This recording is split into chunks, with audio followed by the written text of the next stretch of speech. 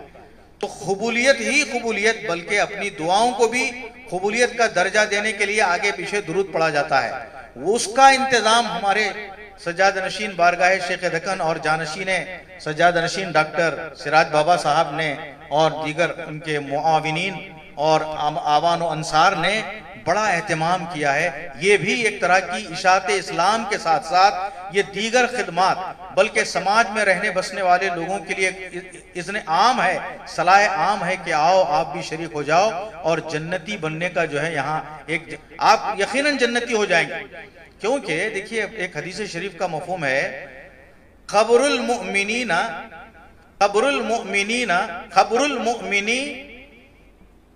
روضتم من ریاض الجنہ، مومن کی خبر جنت کے باغوں میں سے ایک باغ ہے۔ مومن کی خبر کے بارے میں حدیث شریف ہے کہ جنت کے باغوں میں سے ایک باغ ہے، تو پھر اولیاء کی مزار کا عالم کیا ہوگا؟ اولیاء کی مزار کے بارے میں میں زیادہ عرض نہیں کروں گا، وہ جہاں بیٹھتے ہیں وہ جگہ بھی متبرک ہو جاتی ہے، وہ جہاں سے گزرتے ہیں وہ جگہ بھی متبرک اور منور ہو جاتی ہے۔ ارے وہ جگہ کہ جس شہر میں رہتے بستے ہیں کہ اللہ کے کلام میں نبی پاک صلی اللہ علیہ وسلم کے لیے ارشاد فرمایا گیا، وَمَا كَانَ اللَّهُ لِيُعَذِّبَهُمْ وَأَنْتَ فِيهِمْ، کہ اے شہر مکہ کے رہنے والوں، اللہ تم پر عذاب نہیں داخل کرے گا، اس لیے کہ اے حبیب آپ تم میں جلوہ افروز ہو، اے حبیب آپ اس شہر میں جلوہ افروز ہیں۔ تو اب نبی کے جانشین جہاں جہاں رہتے ہیں وہ شہر بھی عذاب سے دور کر دیا جاتا ہے۔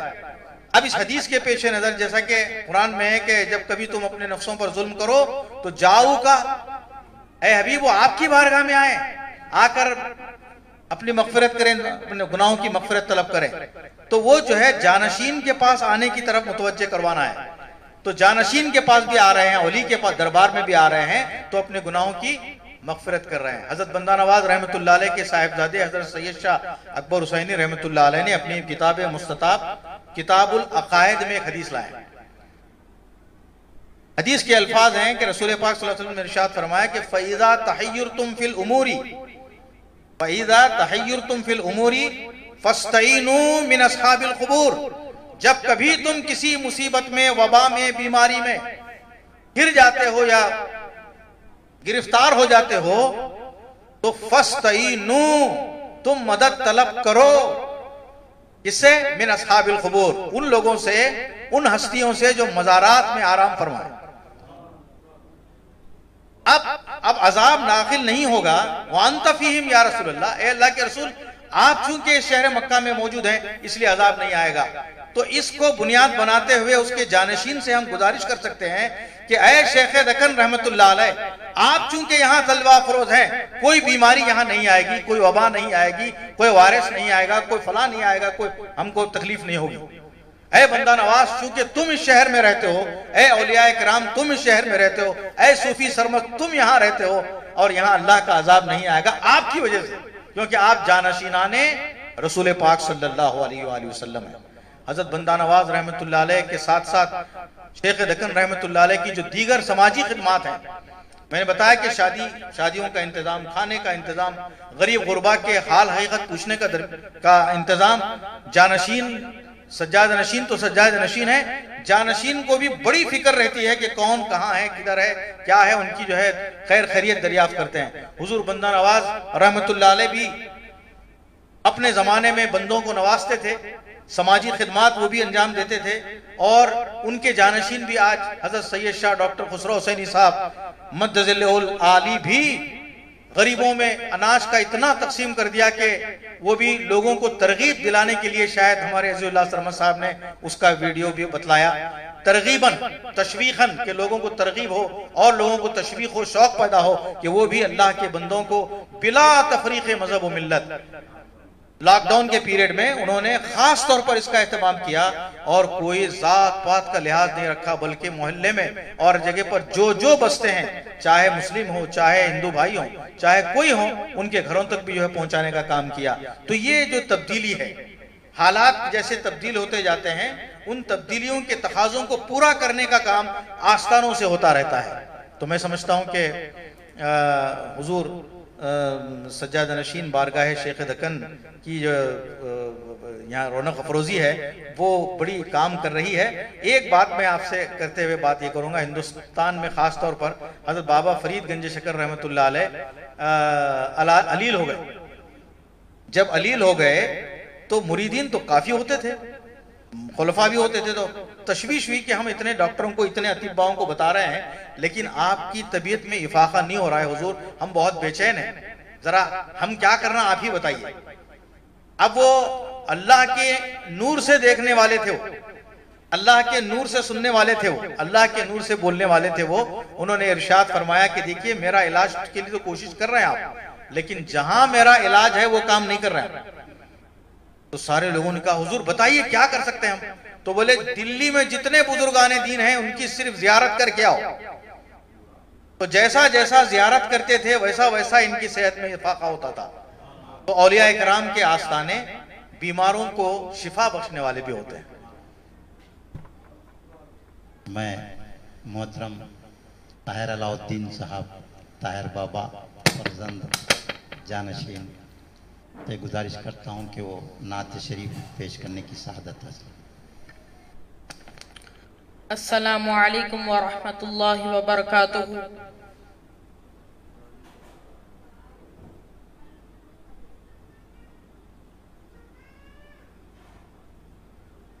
چین تم سے، قرار تم سے ہے، چین تم سے، قرار تم سے ہے، زندگی کی بہار تم سے ہے، زندگی کی بہار تم سے ہے، چین تم سے، قرار تم سے ہے۔ کیا کروں لے کے ساری دنیا کو کیا کروں لے کہ ساری دنیا کو، کیا کروں لے کہ ساری دنیا کو میرے دل کا قرار تم سے ہے، میرے دل کا قرار تم سے ہے، چین تم سے قرار تم سے ہے، زندگی کی بہار تم سے ہے، لاج رکھنا کہ میں تمہارا ہوں، لاج رکھنا کہ میں تمہارا ہوں، میری جیت اور ہار تم سے ہے، میری جیت اور ہار تم سے ہے، چین تم سے قرار تم سے ہے، چین تم سے قرار تم سے ہے، زندگی کی بہار تم سے ہے، یوں تو دنیا میں ہے ہزاروں ہنسی، یوں تو دنیا میں ہے ہزاروں ہنسی، یوں تو دنیا میں ہے ہزاروں ہنسی، کیا کروں مجھ کو پیار تم سے ہے، کیا کروں مجھ کو پیار تم سے ہے، چین تم سے قرار تم سے ہے، زندگی کی بہار تم سے ہے۔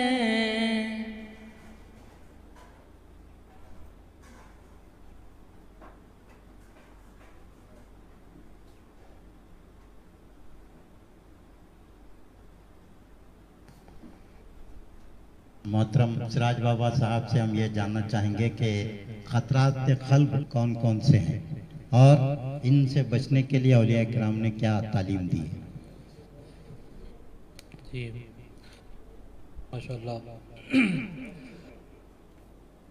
خطرات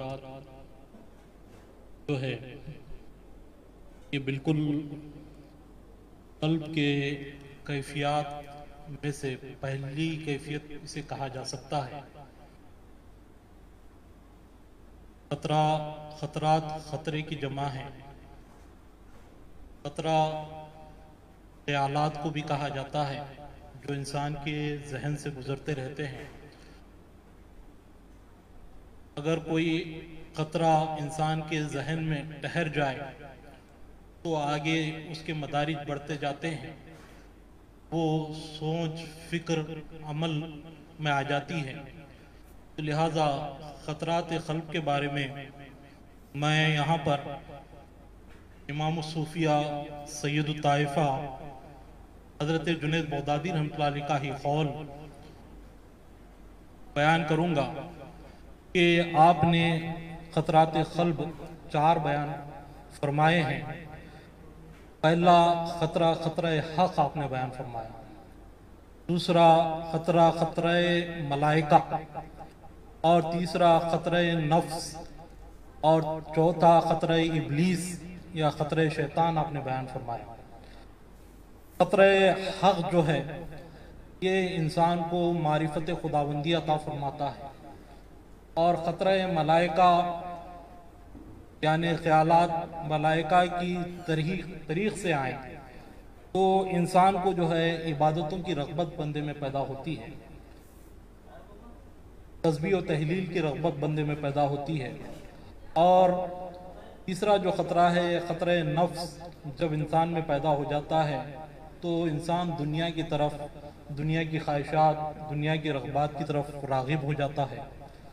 اور چوتھا جو قطرہ شیطان ہے، اس سے جو ہے انسان جو ہے میں شیطانی صفت، جو صفات رذیلہ ہیں، بغض و عناد وغیرہ، جو تکبر کی صفت ہے، یہ صفت بندے میں پیدا ہوتی ہے۔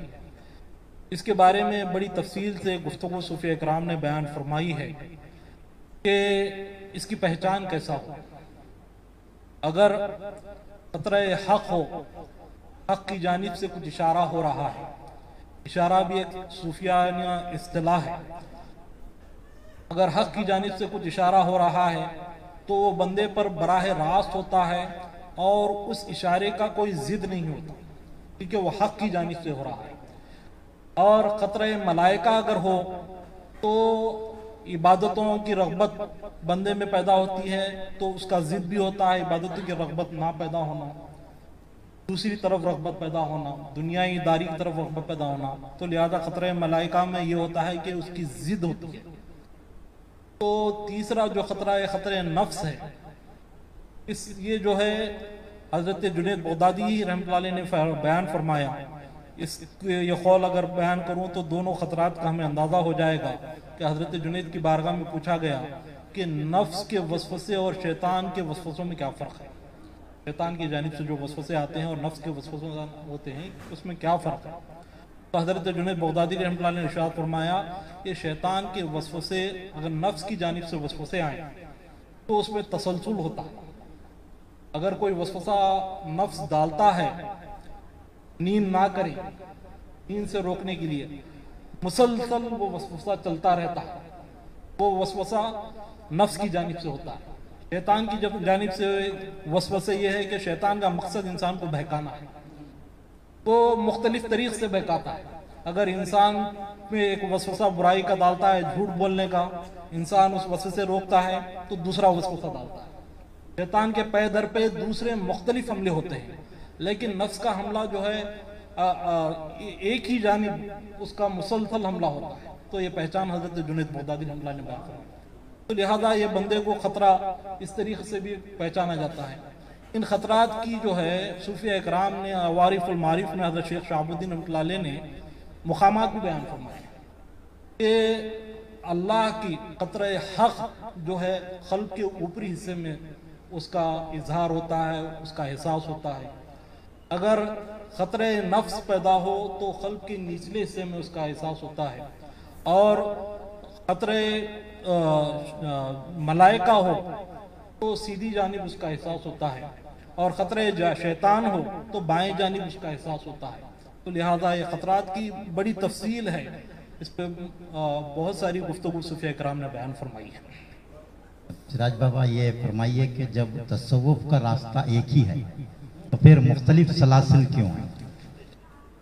اللہ تعالیٰ کا ارشاد ہے وَمَا خَلَقْتُ الْجِنَّ وَالْإِنسَ إِلَّا لِيَعْبُدُونَ، کہ اللہ نے انسان کو عبادت کے لیے پیدا فرمایا ہے۔ اس کی تفسیر میں حضرت شیخ شہاب الدین سہروردی رحمۃ اللہ علیہ نے بیان فرمایا کہ لیعبدون کی تفسیر آپ نے لیعرفون سے فرمائی ہے، کہ انسان و جنات کو اللہ نے اپنی پہچان کے لیے پیدا فرمایا۔ لہذا پہچان مقصد زندگی ہے، اللہ کی پہچان، اللہ کی معرفت، یہ مقصد زندگی ہے۔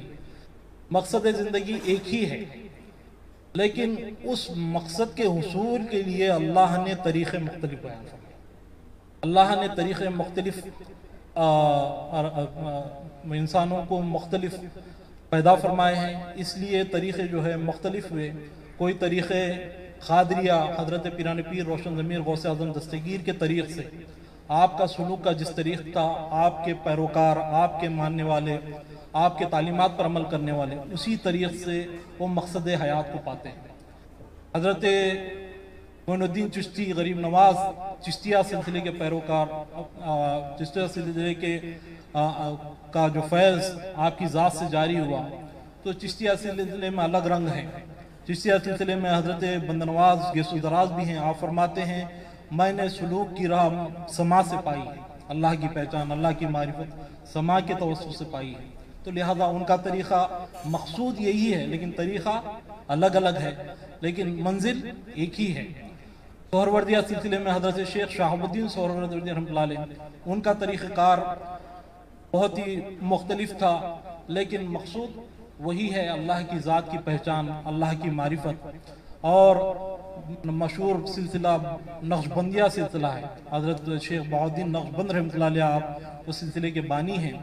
آپ کے پاس مختلف اشغال، خصوصاً اس میں ذات کا شغل خاص طور پہ کرایا جاتا ہے، آپ کے پاس اس میں ذات کا نقش قلب پر بٹھایا جاتا ہے اور اس کا شغل کرایا جاتا ہے، اس کے ذریعے، اسم کے ذریعے ذات تک رسائی وہاں پر کرائی جاتی ہے۔ تو لہذا مقصود یہی ہے، لیکن ایک باغ ہے، مختلف پھول ہیں، لیکن خوشبو کا حصول ایک ذات کا ہوتا ہے مختلف باغوں سے، اور کئی راستے ہیں لیکن منزل ایک ہے۔ تو لہذا اللہ جس کو جس راستے سے پہنچانا چاہے، اس راستے کی ترغیب، اس راستے کا توفیق اس کے دل میں ڈال دی جاتی ہے، وہ راستے کے ذریعے مقصود حقیقی تک وہ پہنچ جاتا ہے۔ شیخ دکن رحمۃ اللہ علیہ کا سلسلہ، جیسا کہ آپ نے حافظ صاحب سے سماعت کیا کہ حضرت سید طائفہ رئیس القوم حضرت خواجہ جنید بغدادی رحمۃ اللہ علیہ سے ہے۔ جنید بغدادی رحمۃ اللہ علیہ کی ایسی ذات ہے کہ آپ دنیا کے مختلف سلاسل کو اٹھا کر دیکھیں، سلاسل کے شجرے اٹھا کر دیکھیں، حضرت جنید بغدادی کے اسم مبارک کے بغیر وہ شجرہ تکمیل کو نہیں پہنچتا، کیونکہ حضرت جنید بغدادی رحمۃ اللہ علیہ بالکل 30ویں صدی ہجری کے بزرگ ہیں، اور حضرت جنید بغدادی رحمۃ اللہ علیہ کا فیض ہر سلاسل میں جاری و ساری ہے، یہاں تک کہ پیران پیر روشن ضمیر غوث اعظم دستگیر کے 5ویں جد، طریقت کے 5ویں جد ہے، 5ویں پشت میں حضرت جنید بغدادی سے آپ کا تعلق ہوتا ہے۔ تو لہذا پیران پیر سید الاولیاء ہیں، سردار اولیاء ہیں، جب آپ ہی طریقت کا اصول حضرت جنید بغدادی سے حاصل کرتے ہیں تو دوسرے تمام سلاسل بھی آپ کی ذات سے حاصل کرتے ہیں۔ وہی ذات کا تسلسل حضرت شیخ دکن رحمۃ اللہ علیہ دکن میں جو ہے، آپ حضرت جنید بغدادی کے فیض کے تقسیم قاسم کنندہ ہیں، آپ کی ذات کا فیض، حضرت جنید بغدادی کی ذات کا فیض حضرت شیخ دکن سے آج بھی وہ جاری و ساری ہے۔ مولانا حافظ محمد فخر الدین صاحب ہمارے ناظرین کو یہ بتائیں کہ حضرت شیخ دکن کے معمولات کیا تھے اور آپ کا وصال مبارک کس طرح ہوا اور عرس شریف کو کن تواریخ میں منایا جاتا ہے؟ حضرت شیخ دکن رحمۃ اللہ علیہ کے معمولات کے بارے میں سیرت نگاروں نے لکھا ہے کہ آپ روزانہ 3 بجے شب بیدار ہو جاتے تھے، تازہ غسل اور وضو فرماتے، اذان فجر تک ذکر میں مشغول رہتے، پھر فجر ادا کرتے، اشراق و چاشت کے درمیان مراقبہ فرماتے، اشراق اور چاشت ادا کر کے حجرہ مبارکہ سے باہر تشریف لاتے۔ آپ کا فیض اس طرح روز تقسیم ہوتا کہ آپ جب حجرے سے باہر تشریف لاتے تو روز کا یہ معمول تھا زندگی بھر کا آپ کہ 11 رنجن پانی سے لبریز خدام رکھ چھوڑتے تھے۔ حضرت شیخ دکن جب حجرہ مبارکہ سے باہر تشریف لاتے تو پہلی نظر جلالی جو ہوتی تھی ان مٹکوں پر پڑتی تھی، تو وہ سارے مٹکوں کا پانی کھولنے لگتا تھا، ٹوٹ پھوٹ جاتے تھے، اور داہنی جانب ہر قسم کے ایسے امراض میں مبتلا افراد جن کا علاج کرنے سے اطباء، حکماء، عامل حضرات عاجز آ چکے ہوں، ان کا علاج ممکن نہیں، ایسے لا علاج بیمار نگاہ کرم کے منتظر رہتے تھے۔ صرف ایک نگاہ کرم سے ان کو صحت و شفا حاصل ہوتی۔ یہ روزانہ فیض حضرت شیخ دکن کے در سے یہ ہزاروں کی تعداد میں لوگ فیضیاب ہوتے تھے، صحت یاب ہوتے تھے۔ اس کے بعد حضرت شیخ دکن ناشتہ فرماتے، پھر ناشتے کے بعد درس قرأت و تجوید کا اہتمام ہوتا، درس قرأت و تجوید کا اہتمام ہوتا، پھر ظہر ادا فرماتے، ظہر کے بعد درس تفسیر کا اہتمام ہوتا، سیرت نگاروں نے لکھا ہے درس تفسیر کا اہتمام ہوتا، پھر آپ عصر ادا فرماتے، مغرب ادا فرماتے، پھر رات میں اور صبح میں 2 وقت اپنے اہل خانہ کے ساتھ، اہل و عیال کے ساتھ تناول طعام فرماتے، ان کے ساتھ محبت و شفقت سے پیش آتے، اور تاریخ فرشتہ میں اور تاریخ محبوب الوطن در ذکر سلاطین بہمنیہ ظلمنن دوسری ہے، یہ محبوب الوطن ایک الگ تاریخ ہے، اس میں لکھا ہے کہ حضرت شیخ دکن رحمۃ اللہ علیہ کی حیات مبارکہ میں یہ پورے دکن کا سب سے بڑا لنگر خانہ تھا، سب سے بڑا لنگر خانہ۔ تاریخ فرشتہ میں بھی ذکر ہے، تاریخ محب الوطن میں بھی ہے، سیر گلبرگہ میں ہے، کئی تاریخی کتب میں لکھا ہوا ہے کہ سب سے بڑا لنگر خانہ بہمنی دور سلطنت کا سب سے بڑا لنگر خانہ، ایسا لنگر خانہ جہاں صرف طعام کا انتظام نہیں بلکہ خیام کا اور لباس کا بھی انتظام ہوتا تھا، علاج و معالجہ بھی ہوتا تھا۔ ایسے انتظامات، ہزاروں مسافرین بلا لحاظ مذہب و ملت حضرت شیخ دکن کے لنگر خانے میں خیام بھی فرماتے تھے، ان کے طعام کا، خیام کا، لباس کا بھی انتظام ہوتا تھا۔ اور ہر طرح حضرت شیخ دکن نے خدمت خلق کا کوئی شعبہ تشنا نہیں چھوڑا، کوئی شعبہ، تعلیم کا شعبہ، روحانیت کا شعبہ، اصلاح معاشرے کا شعبہ اور بادشاہوں کی رہنمائی کا شعبہ۔ آج پہلے کے جو پہلے بزرگوں کا جو ان کی حیات مبارکہ ہے، بزرگوں کا جو زمانہ ہے، ان کی جو ذات گرامی ہوا کرتی تھی، انسانی حیات کے سارے شعبے ان کی ذات سے مربوط رہتے تھے، کوئی شعبہ چھوٹا ہوا نہیں رہتا تھا۔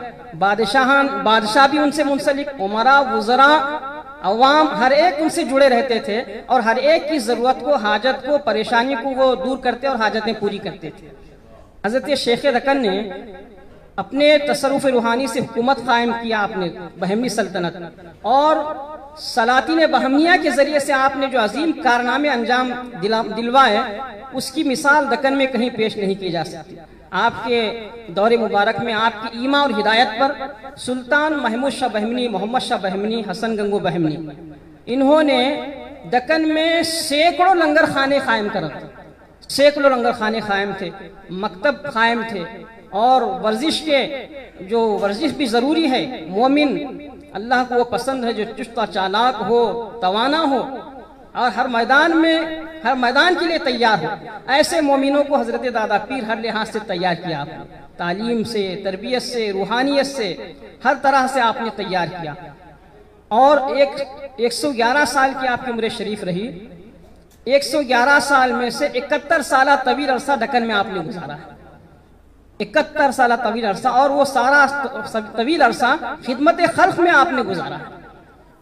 اور وہ جو فیض جنید بغدادی رحمۃ اللہ علیہ کے ذریعے سے جو صوفیاء کو ملا، یہاں پر حضرت شیخ دکن کی ذات گرامی سے صوفیاء کو، اولیاء کو اور علماء مشائخ کو وہ فیض ملا۔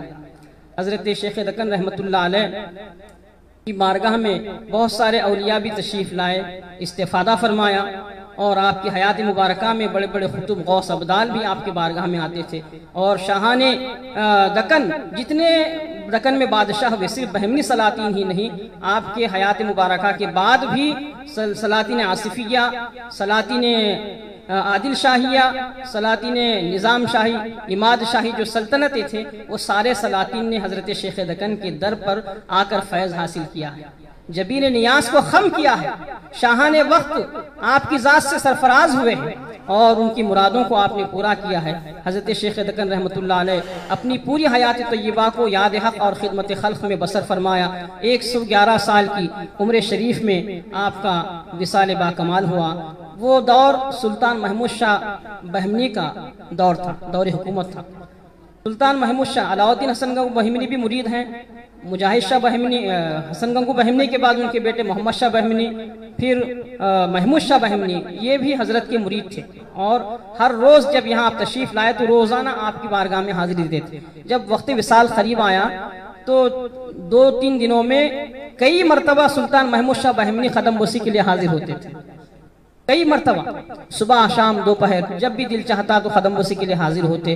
جب 111 سال کی عمر شریف میں 16 شوال المکرم 721 ہجری کو آپ کا بروز چہارشنبہ بوقت اشراق و چاش کے درمیان آپ کا وصال ہوا، تو سلطان محمود شاہ بہمنی خود آئے، نماز جنازہ میں آپ نے شرکت کی، اور 3 دن تک ایسی عقیدت تھی بادشاہ کو، 3 دن تک پورے عدالتوں کو، پورے دفتروں کو اور پورے امور سلطنت کو تعطیل دی، کوئی سلطنت کا کام کاج نہیں ہوا 3 دنوں میں۔ یہاں تک کہ ایسی محبت تھی، شاہان بہمنیہ کا یہ معمول تھا کہ روزانہ 5 وقت اپنے محل میں نوبت جو ہے نا بجائی جاتی تھی، شہنائی بجائی جاتی تھی 5 وقت۔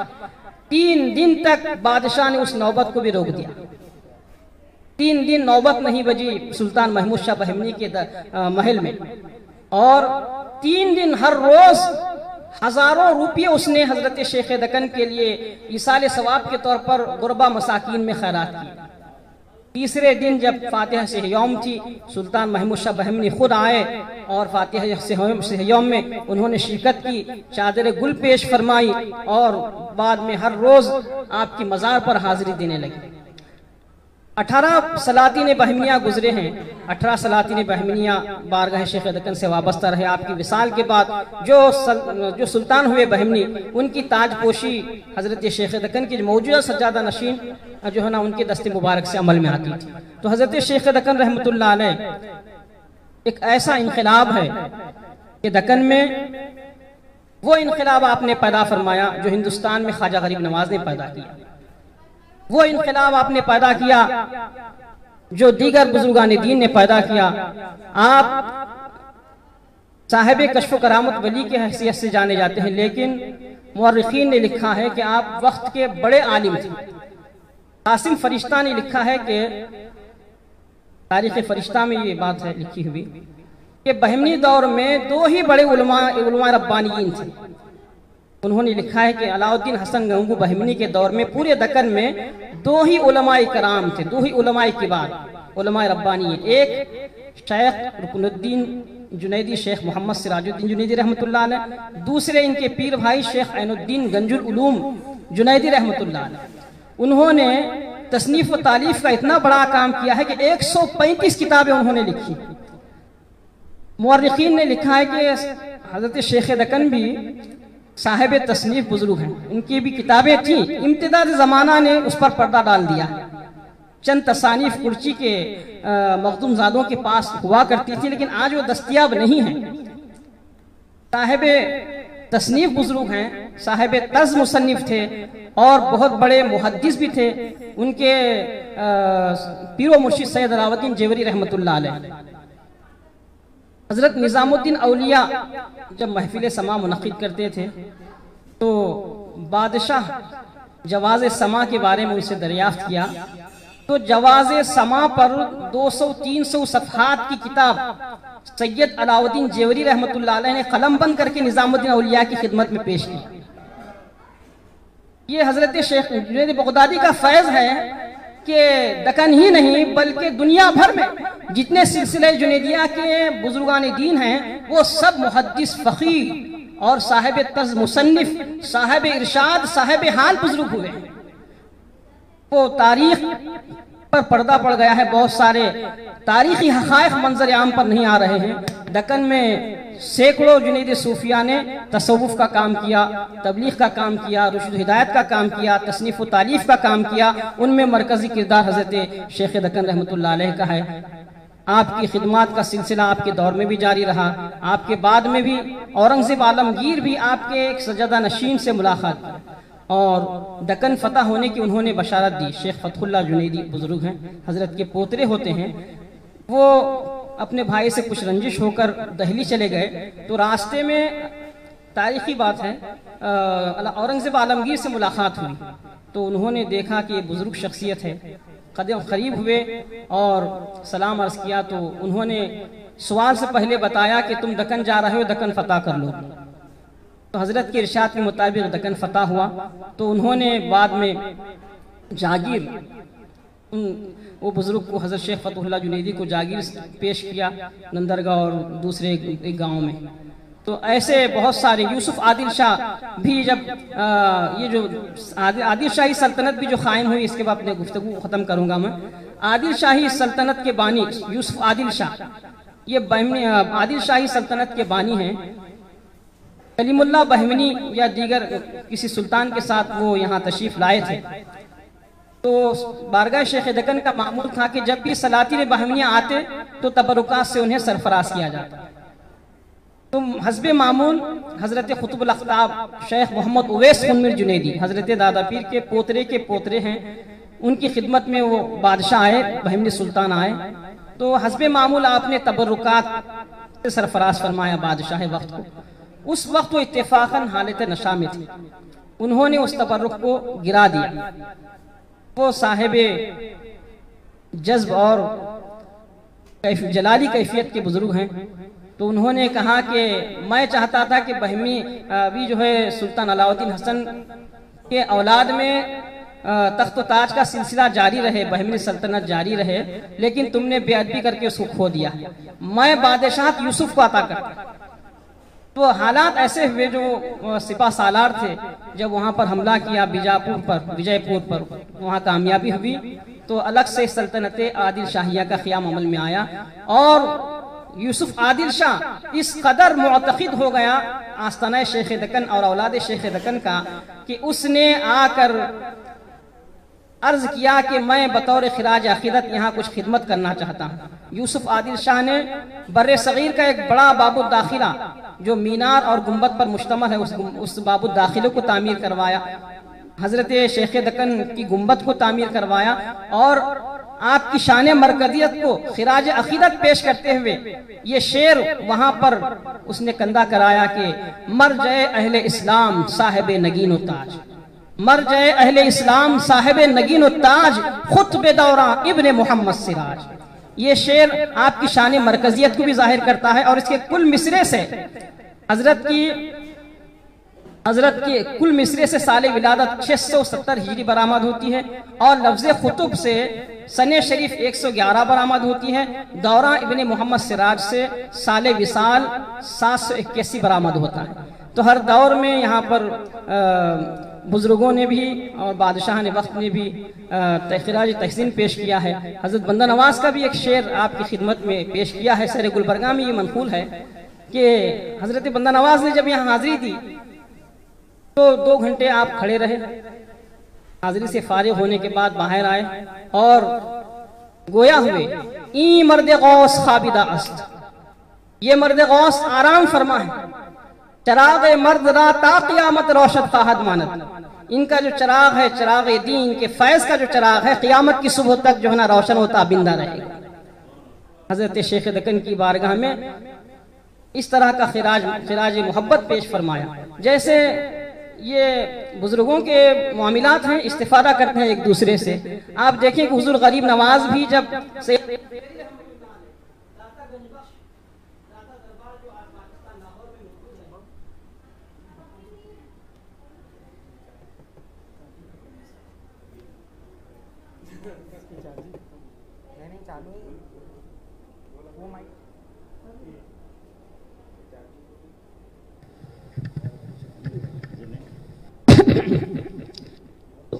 جی حضور غریب نواز رحمت اللہ علیہ یہ سلاسل میں آپس میں ایک دوسرے سے استفادہ کی روایت قدیم رہی ہے۔ تو حضور غریب نواز جب تشریف لائے ہندوستان تو آپ نے داتا گنج بخش رحمت اللہ علیہ کے دربار میں حاضری دی، 40 دن چلہ کشی فرمائی اور عرض گزار ہوئے۔ اس کے بعد گنج بخش فیض عالم مظہر نور خدا، ناخسارہ پیر کامل کاملان رہنما، یہ حضرت غریب نواز کا ہے۔ حضرت چشتیہ سلسلے کے ایک عظیم بزرگ حضرت ممشاد دینوری رحمت اللہ علیہ بھی ہیں، ان سے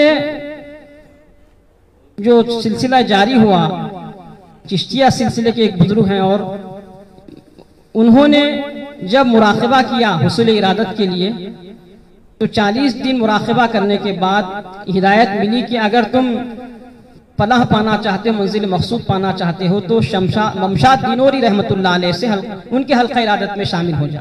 یہ کڑی وہاں سے ہے، چشتیہ سلسلے کی کڑی جو فیض جو جاری ہے، جیسا کہ حضرت سراج بابا نے کہا کہ تمام سلاسل میں جاری ہے، تو ممشاد دینوری سے حضرت چشتیہ سلسلے کے میرے نام ذہن میں نہیں آ رہا، وہ بزرگ جو ہے ان کے حلقہ ارادت میں شامل ہو کر خلافت حاصل کرتے ہیں۔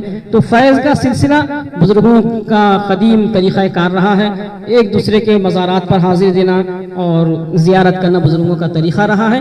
حضرت شیخ دکن کی بارگاہ میں بہت سارے بزرگان دین نے حاضری دی۔ السلام علیکم۔ ناظرین اکرام، یہ علمی مذاکرہ اپنے اختتام پہ پہنچ رہا ہے۔ مولانا حافظ محمد فخر الدین صاحب نے لنگر کی بات کہی تو آج خانخواہ کے ساتھ لنگر جڑا ہوا ہی ہے۔ دو باتیں، خانخواہ میں مسجد اور لنگر، تو یہ باتیں ہیں۔ اور میں آپ کو بتا رہا ہوں کہ آج لوگ بڑے راشن پیکٹس تقسیم کر رہے ہیں، راشن پیکیجز تقسیم کر رہے ہیں، لیکن میں آپ کو بتاؤں گا کہ یہ بھی خانخواہ کی دین ہے۔ حضرت خواجہ نظام الدین محبلائی کی جو خانخواہ میں لنگر تھا، اس میں یہ نظم تھا کہ جو معذور، جو اپاہج اور بیوائیں محتاج ناز جو لوگ ہیں چل کر خانخواہ تک نہیں آتے تھے تو ان کے گھروں تک راشن پہنچایا جاتا۔ تو اس زمانے سے یہ خانخواہ کی دین رہی ہے۔ اور اس پوری طویل گفتگو کا حاصل یہی ہے کہ اولیاء کرام کی خدمات، ان کا فیض زندگی کے ہر شعبے پر حاوی ہے۔ آج ہم ان سے زندگی کے ہر شعبے میں رہنمائی حاصل کر سکتے ہیں، کوئی شعبہ چھوٹا نہیں ہے۔ تو اولیاء کرام کی رہنمائی ہی ہمارے لیے کامیابی کی ضمانت ہے، اور کوئی رہنمائی کامیابی کی ضمانت نہیں دے سکتی، لیکن اولیاء کرام کی جو تعلیمات ہیں اس پر اگر ہم عمل کرتے ہیں تو ہمارے ہر مسئلے کا حل اس میں موجود ہے، اور ہم کو کسی بھی بات کی فکر مندی کرنے کی ضرورت نہیں۔ موجودہ حالات میں بہت سارے لوگ پریشان تھے، لیکن میں سمجھتا ہوں کہ ابھی عبدالحمید اکبر صاحب نے بتائی بات کہ وبا سے بچنے کے لیے بھی اولیاء کرام کے آستانوں پر حاضری ضروری ہے، لیکن موجودہ حالات میں ہم اس سے بھی کنارہ کشی کرتے ہوئے نظر آئے، لیکن اولیاء کرام کا فیض ہمارے شامل حال ہے۔ یہی وجہ ہے کہ آج ہم محفوظ و مامون ہیں، اور آج حضرت شیخ دکن کی تقاریب عرس میں شریک ہیں۔ آخر میں اس پروگرام کے میں صوفی باصفا تقدس مآب حضرت الحاج شیخ شاہ محمد تاج الدین بابا سجادہ نشین قبلہ سے میں التماس کروں گا کہ بہت سارے مریدین اور معتقدین زائرین اس پروگرام کو لائیو دیکھ رہے ہیں، تو حضرت قبلہ ان کے لیے کچھ ارشاد فرمائیں، ان کے لیے کچھ ہدایت فرمائیں۔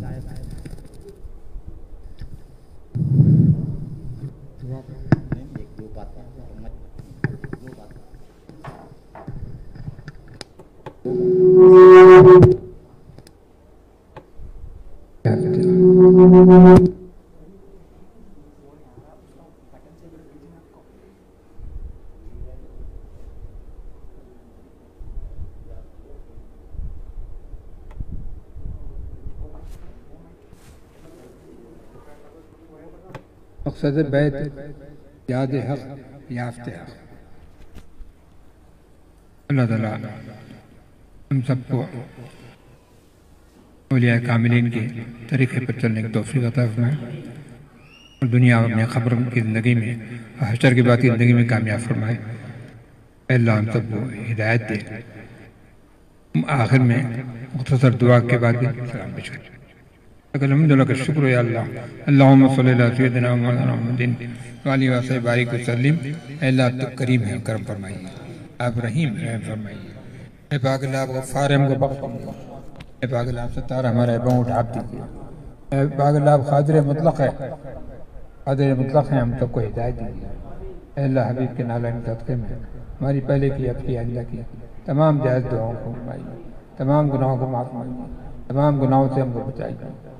اللہ اپنی پہچان، اپنی معرفت ہم کو عطا فرمائے۔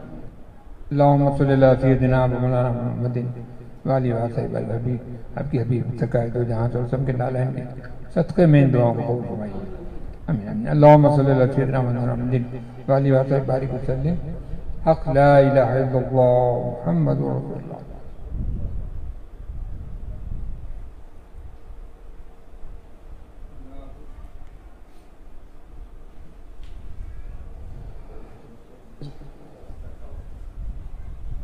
صلی اللہ علی محمد صلی اللہ علیہ وسلم، صلی اللہ علی محمد صلی اللہ علیہ وسلم یا شفیع الورا سلام علیک یا نبی الہدا سلام علیک یا شفیع الورا سلام علیک یا نبی الہدا سلام علیک خاتم الانبیاء سلام علیک سید الانبیاء سلام علیک یا شفیع الورا سلام علیک یا نبی الہدا سلام علیک سیدی یا حبیبی مولائی لک روحی فدا سلام علیک یا شفیع الورا سلام علیک یا نبی الہدا سلام علیک جینا یا مصطفیٰ سلام علیک کلنا لک فدا سلام علیک یا شفیع الورا سلام علیک یا نبی الہدا سلام علیک خاتم الانبیاء سلام علیک سید الانبیاء سلام علیک اللهم صل على سيدنا شفيعنا نبينا مولانا محمد وعلى اله وصحبه وسلم ربنا آتنا في الدنيا حسنة وفي الآخرة حسنة وقنا عذاب النار وادخلنا الجنة مع الأبرار يا عزيز يا غفار يا رب العالمين صلى الله على خير خلقه سيدنا مولانا محمد وعلى اله وصحبه وسلم برحمتك يا ارحم الراحمين والحمد لله رب العالمين بحق لا اله الا الله محمد رسول الله صلی اللہ علیہ وسلم۔ میں بارگاہ شیخ دکن کی جانب سے جناب عزیز اللہ سرمد صاحب اور ان کی ٹیم کا دل کی گہرائیوں سے شکریہ ادا کرتا ہوں کہ انہوں نے اپنی تمام تر مصروفیات کے باوجود اس پروگرام کے لیے وقت نکالا اور اس پروگرام کو نہایت ہی حسن و خوبی کے ساتھ چلایا۔ اللہ کی بارگاہ میں دعا ہے کہ عزیز اللہ سرمد صاحب اور ان کی ٹیم کو اللہ تعالیٰ جزائے خیر عطا فرمائے، ان کو صحت و عافیت عطا فرمائے، ان کی عمروں کو دراز فرمائے۔ میں تقدس مآب شیخ شاہ محمد تاج الدین یونی صاحب قبلہ سجادہ نشین بارگاہ شیخ دکن سے بتمام ادب التماس کرتا ہوں کہ وہ جناب عزیز اللہ سرمد صاحب چشتی القادری کی گل پوشی و شال پوشی فرمائے۔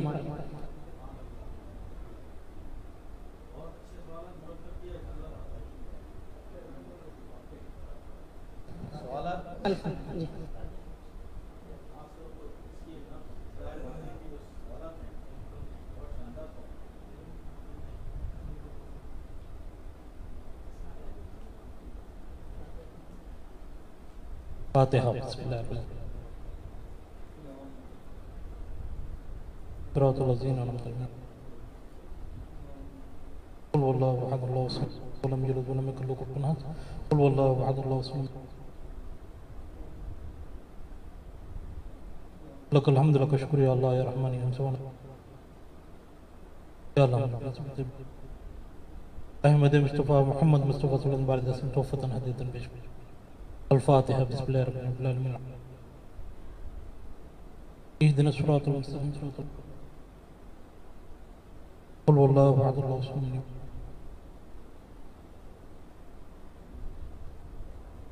لك الحمد لك الشكر يا الله احمد مصطفیٰ وسیلے سے تمام صحابہ کرام تابعین تابعین سلسلہ قادریہ چشتیہ جڑیں جائیں تمام خصوصاً حضرت شیخ دکن رحمۃ اللہ شیخ سراج الدین رحمۃ اللہ توفتاً حدیداً پیش آپ کی ذات سے ہمیں فائدہ تھا صلی اللہ علیہ خیر خلقہ جناب مولانا محمد وعلى آلہ وصحبہ وبارک وسلم برحمتک یا ارحم الراحمین والحمد للہ رب العالمین بحق لا الہ الا اللہ محمد رسول اللہ صلی اللہ علیہ وسلم۔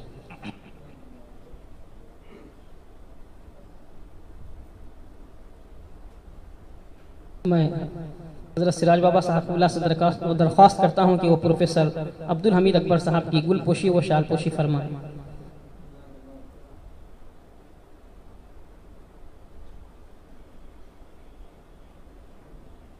میں حضرت سراج بابا صاحب اللہ سے درخواست کرتا ہوں کہ وہ جناب آیت اللہ سرمد صاحب کی گل پوشی و شال پوشی فرمائیں۔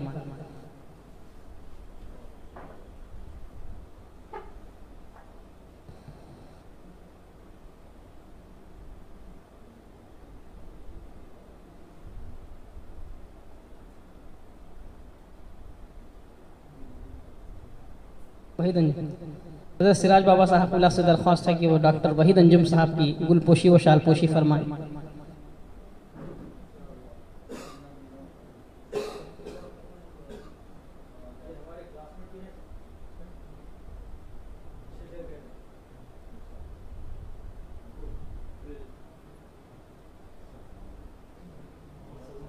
محمد سلمان سرمست محمد سلمان صاحب کی گلپوشی، اے ٹی وی کیمرہ مین محمد سلمان صاحب کی گلپوشی و شالپوشی فرمائیں۔